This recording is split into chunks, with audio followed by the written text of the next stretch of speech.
Estados Unidos confirma que, de fato, o balão chinês é um balão espião, visto que ele tem ali traços de comunicação. A gente tem a vice-secretária de Estado, Wendy Sherman, dando uma série de declarações, inclusive falando que a China está galgando uma nova ordem, e o New York Times garantindo a China será desdolarizada. Como que isso aí vai funcionar? Outra notícia importante está relacionado ao 75º, ou seja, 75, né, aniversário ali das tropas do exército norte-coreano. O Kim Jong fez questão de mostrar uma série de armas, inclusive uma inovadora, e apresentar a sua segunda filha, de 10 anos, que está sendo tratada como talvez a liderança da Coreia do Norte. Zelensky faz discurso no Parlamento Europeu e visita também a França, inclusive sendo muito bem recebido pelos dois lados. Porém, declarações polêmicas e inclusive uma certa rivalidade, entre aspas, entre Giorgia Meloni e Macron é o que chama bastante atenção nesse momento. Rússia faz uma série de críticas a essa visita e fala que não existe mais limite entre a participação direta e indireta da OTAN, ou seja, o conflito está imprevisível. Se vocês querem entender um pouco mais sobre esses assuntos, e muito mais também sobre geografia, geopolítica, atualidades, política, polêmicas, enfim, tudo para você se manter sempre bem atualizado, já se inscreve no canal, deixa seu like, compartilha esse vídeo, que eu, professor Ricardo, conto muito com a sua ajuda. Belezinha? Pessoal, para quem não me segue no Instagram, @prof_Ricardo Marcílio. E claro, se você quiser contribuir para que eu continue sempre trazendo aqui conteúdos aprofundados, dinâmicos, para você entender tudo de Brasil e do mundo, faça uma contribuição, pessoal, isso ajuda bastante, claro, chave Pix ou seja membro. E caso você queira ter acesso ao curso mais completo, a um preço muito acessível, preço de pré-lançamento, link na descrição, pessoal, minha plataforma de Geografia, Geopolítica e Atualidades, atualizações ali semanais, sempre debatendo os principais pontos do mundo, com uma profundidade que eu não consigo, obviamente, debater num vídeo de informação, no YouTube. Tamo junto? Então, ó, link na descrição, tá bom? Qualquer dúvida, só me chamar lá. Bom, galera, vamos lá, ó. Hoje a gente teve a declaração pelo próprio Estados Unidos que o balão chinês, de fato, ele tinha questões relacionadas à comunicação, portanto, não era somente um balão meteorológico. A China continua na sua retórica de que não, era um balão meteorológico e que, inclusive, os Estados Unidos pode até ser sancionado pelo que vem fazendo contra os chineses, por desrespeito ao direito internacional e coisa que o vale. Porém, os Estados Unidos, por meio da Wendy Sherman, que é a vice-secretária de Estado, garantiu que isso é mais uma mostra que a China estaria querendo reformular a nova ordem mundial.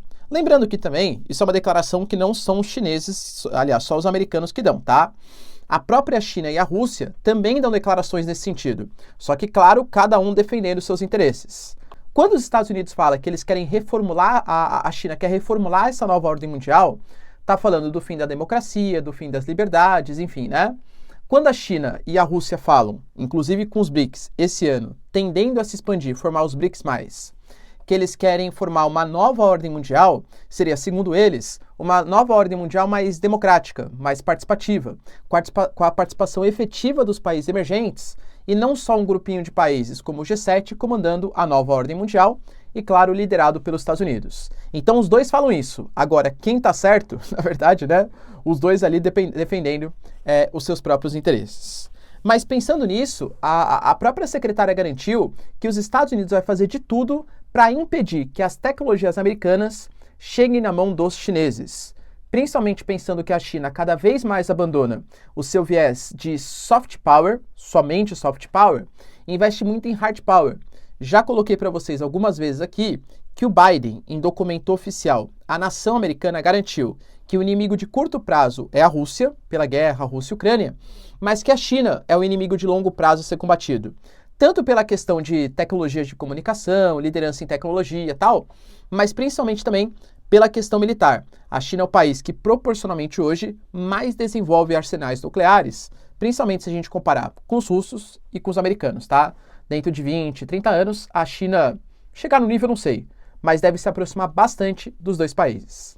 E para vocês terem noção da escalada que isso está tomando, o New York Times, baita jornal referência, colocou uma publicação ali que garante que os Estados Unidos está cogitando, em conjunto com os outros países do G7, por conta do balão que foi mandado, por conta do que eles consideram de roubos de dados, trouxe aqui para vocês, que senadores americanos ontem, né, questionaram inclusive a Meta, empresa dona do Facebook e do Instagram, de fornecer dados de usuários para os chineses, que vão usar isso para manipulação política, manipulações de padrão de comportamento, enfim. Então, quer fazer uma espécie de bloqueio aos chineses. E sabe o que os americanos cogitam? Sancionar os chineses com dólares. Ou seja, fazer com que reservas internacionais, investimentos em outros países dolarizados fiquem retidos. Vocês entendem por quê? Existem uma série de países hoje desdolarizando a sua economia? E aqui entendam que eu não estou defendendo nem os chineses e nem os americanos. Eu estou falando que você ter uma economia mundial completamente dolarizada nos investimentos, nas reservas internacionais, nas trocas mundiais, faz com que os americanos tenham muito poder de congelamento de ativos. Isso ficou nítido, por exemplo, na guerra da Rússia. Pô, uma série de oligarcas, uma série de empresas russas tiveram ativos congelados porque são investimentos dolarizados, tá? Então está se cogitando, o New York Times inclusive colocando, junto ao G7, impedir transações financeiras com a China e sancionar uma série de outros países, alegando invasão do direito à propriedade e alegando também o apoio à Rússia. É óbvio, né, de novo, né? Ah, nossa, olha só, eles vão apoiar a Rússia, porque eles são muito contra o que os russos estão fazendo na Ucrânia. A Ucrânia é uma justificativa para combater geopoliticamente os russos e os chineses. Acho que está bem nítido isso, né? Porque Estados Unidos querer defender a democracia, vendo o que acontece na Arábia Saudita, em outros países, tirar as tropas do Afeganistão, cara, convenhamos que não é muito, né, geopoliticamente correto. Da mesma maneira que não dá para pensar que a China e a Rússia querem também defender a democracia, né? Nações não têm amigos. Nações raramente têm princípios, têm interesses geopolíticos que são fantasiados com um certo princípio ali por trás, tá? Inclusive, falou sobre essa questão das tecnologias militares avançadas que a China vem desenvolvendo e vai coibir esse tipo de tecnologia aí para os chineses. A gente teve hoje também um desfile super importante que marcou o 75º aniversário das Forças Armadas do Exército da Coreia do Norte. E, principalmente para a Coreia do Norte, que poucas vezes se expõe para o mundo, esses aniversários, essas comemorações, principalmente com tom militar, eles falam muito alto sobre mensagens que a Coreia do Norte ela quer passar. Então é tudo muito bem orquestrado, tudo muito bonito, em referência aos líderes atuais, né, o Kim Jong-un, e aos líderes do passado, e qualquer coisinha diferente já vai ser percebido e estudado pela geopolítica internacional para saber qual mensagem que a Coreia do Norte está querendo transmitir. Pois é, dessa vez o Kim Jong-un, ele fez o seu, inclusive apresentou em vários momentos, tá? Fez o seu desfile com a sua filha, a segunda filha, chamada de Kim Jong-ai.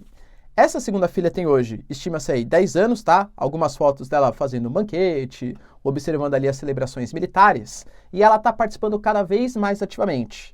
E isso está dando um indício que ela vai ser a sucessora do Kim Jong, tá? Quando ele falecer, enfim, né? Se é verdade ou não, galera, temos que esperar cenas aí dos próximos capítulos, ela é muito novinha ainda, tá?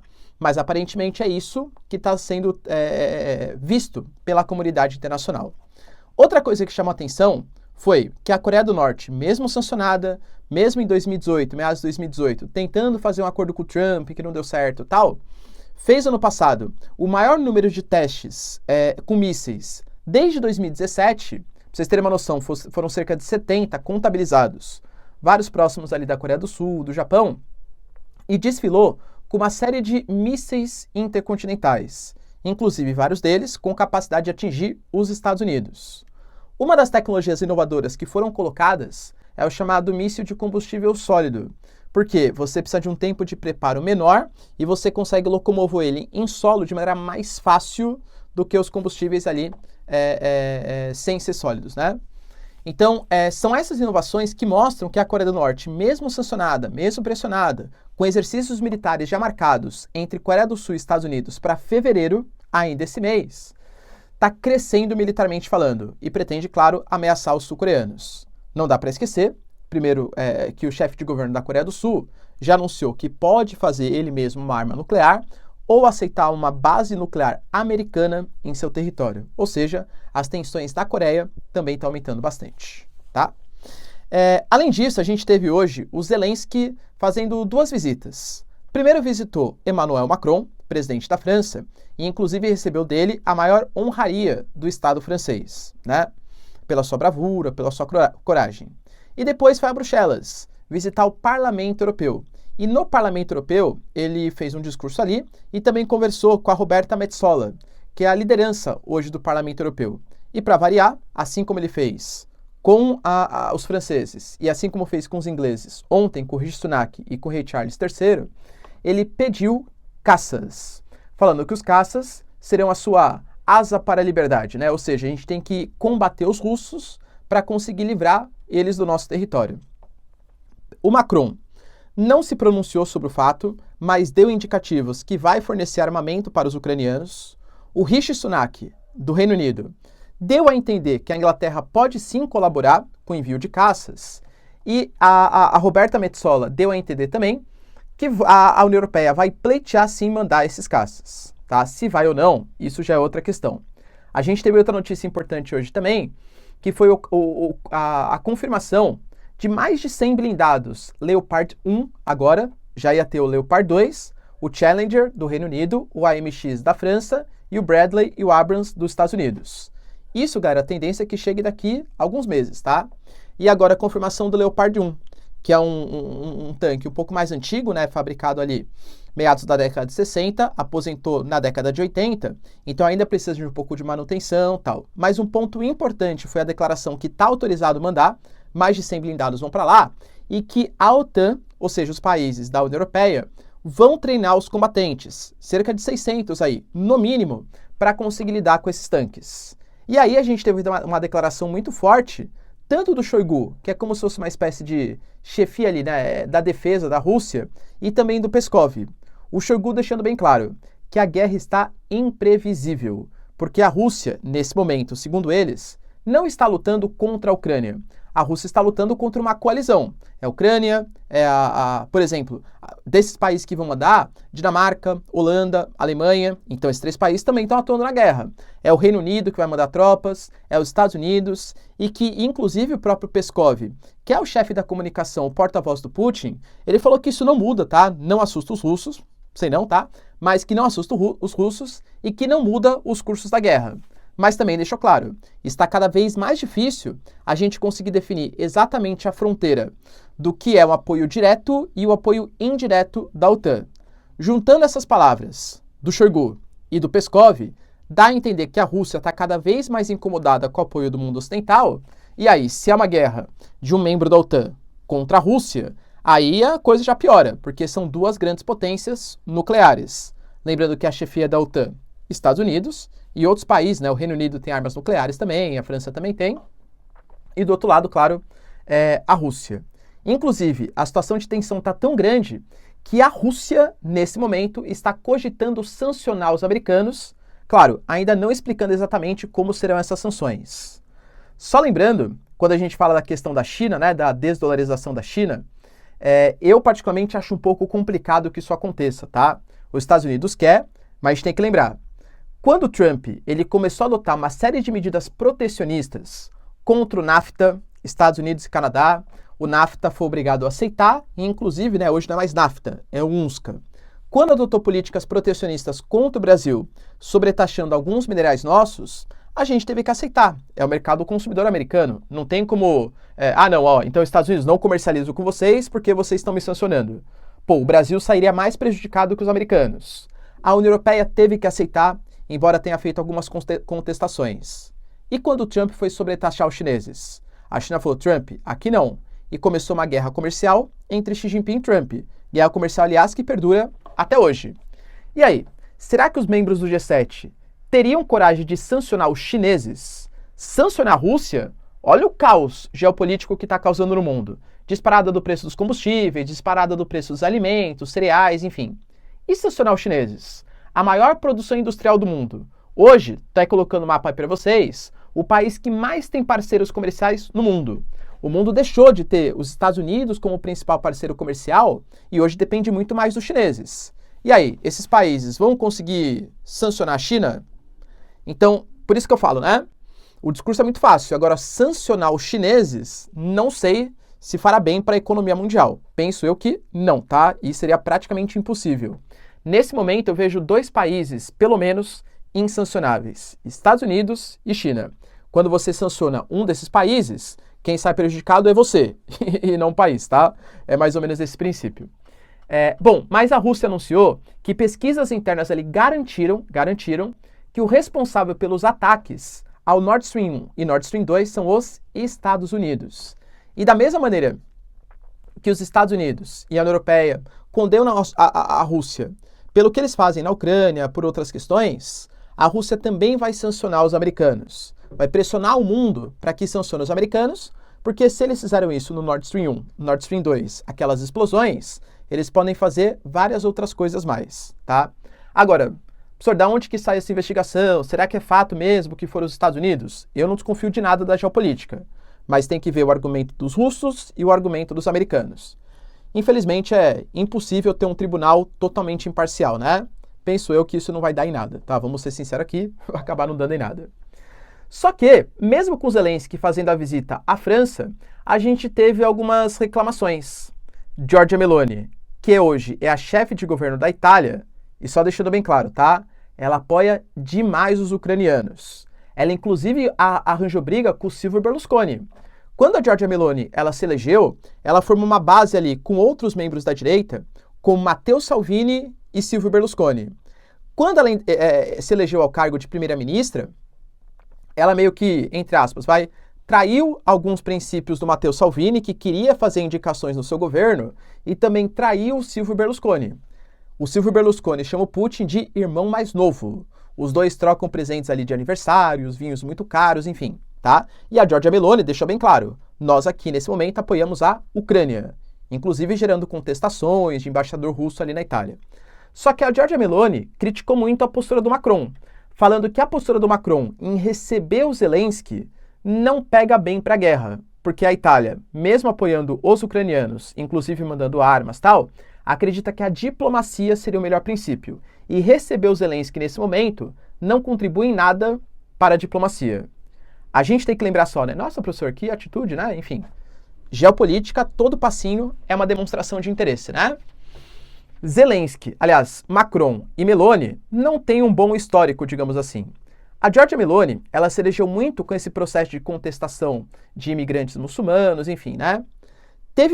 Isso foi meados do ano passado, né? Uma embarcação que ia descer na Itália, a Giorgia Meloni não autorizou e os franceses, depois de um certo período, alguns dias ali, falaram para o navio desembarcar na França para aceitar aqueles imigrantes, aqueles refugiados. Pois bem, o Macron falou que era uma postura altamente insensível da Giorgia Meloni e que ele estava inconformado com essa postura. A Giorgia Meloni não deixou barato, falou, olha, Macron, insensível é você. Porque quando a gente tem essa crise migratória hoje na África, grande parte da culpa é dos franceses. Citou, por exemplo, que quem faz o cunho ali de 13 países africanos é a França e cobra porcentagem em cima da criação dessa moeda. Falou, por exemplo, do caso do Gabão. A França é um país que depende muito, e cada vez mais agora com a guerra da Ucrânia, de energia nuclear. E explora 30% de todo o seu urânio vem da África. Só que em um país que tem mais de 90% da população sem acesso à energia elétrica. Então falou que enquanto a França quiser explorar o continente africano, vai continuar tendo essa crise migratória. Ou seja, criticar a postura da Itália, mas colaborar para que uma crise aconteça, é a postura de um hipócrita, tá? Então, assim, eles até acabaram, né, fazendo uma reuniãozinha depois, tá? Mas a gente sabe que a relação entre Giorgia Meloni e Macron não vai nada bem, tá? Então a tensão entre Itália e França aumentou ainda mais com essa declaração contra a visita do Zelensky à França. Beleza, pessoal?